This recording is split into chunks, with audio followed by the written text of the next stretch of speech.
आपके पास जवाब है तो आप दो भाई, कि एक ही एपिक नंबर पे गुजरात में और बंगाल में वोटर कैसे है, एक ही नाम पे अलग अलग 10 पोलिंग स्टेशन में वोटर कैसे है, एक ही एड्रेस पे 5 बाई 10 स्क्वायर फीट एक मकान में 100 वोटर कैसे रह सकते हैं, जिनका कोई अता पता, कोई एग्जिस्टेंस नहीं है।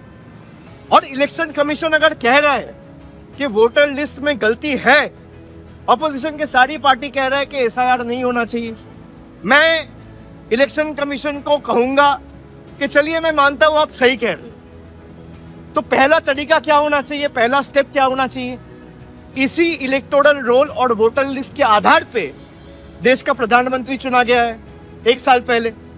इसी वोटर लिस्ट और इलेक्टोरल रोल के आधार पर बीजेपी के 240 सांसद चुने गए हैं।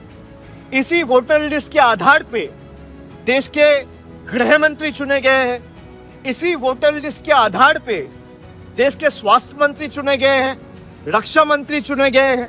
इसी वोटर लिस्ट के आधार पर जो इलेक्शन कमीशन कह रहा है जिसमें फेक वोटर है, इसी वोटर लिस्ट के आधार पर यही सांसद जो चुने गए हैं वो आने वाले दिन में राष्ट्रपति चुनेंगे, उपराष्ट्रपति चुनेंगे। तो पहला कदम चुनाव आयोग का यह होना चाहिए कि अगर वोटर लिस्ट में कोई भी इरेगुलरिटी है तो भाई लोकसभा डिसॉल्व होनी चाहिए। आप लोकसभा डिसॉल्व करिए, पूरा देश में एसआईआर करिए, कोई दिक्कत नहीं है। लेकिन आप सिलेक्टिव नहीं कर सकते ना कि गुजरात में एसआईआर नहीं होगा, गुजरात में वोटर लिस्ट ठीक है, उत्तर प्रदेश में वोटर लिस्ट ठीक है, मध्य प्रदेश में ठीक है और बंगाल में नहीं है, बिहार में नहीं है, तमिलनाडु में नहीं है। क्यों नहीं है? आपको पता है कि बिहार में अगर लोग वोटाधिकार, अपना लोकतांत्रिक अधिकार प्रयोग करेंगे तो आप हारोगे, आप चुनाव जीत नहीं सकते लोकतंत्र तरीके से। तो आप लोग का जो हक है, जो डेमोक्रेटिक राइट है, वो छीनना चाहते हैं। ये एक तरफा तो हो नहीं सकता।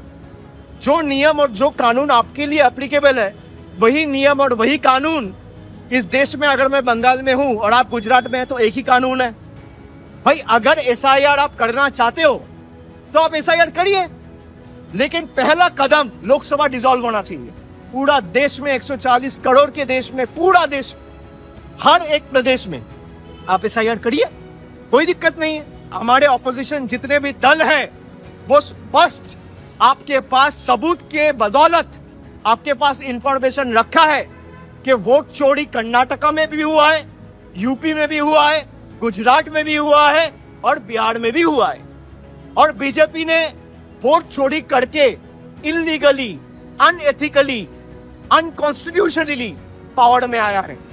अगर एसआईआर होगा तो पूरा देश में होगा और उसके लिए पहला कदम प्रधानमंत्री से लेकर पूरा कैबिनेट को इस्तीफा देना होगा, लोकसभा डिसॉल्व करना होगा, उसके बाद आप एसआईआर करिए।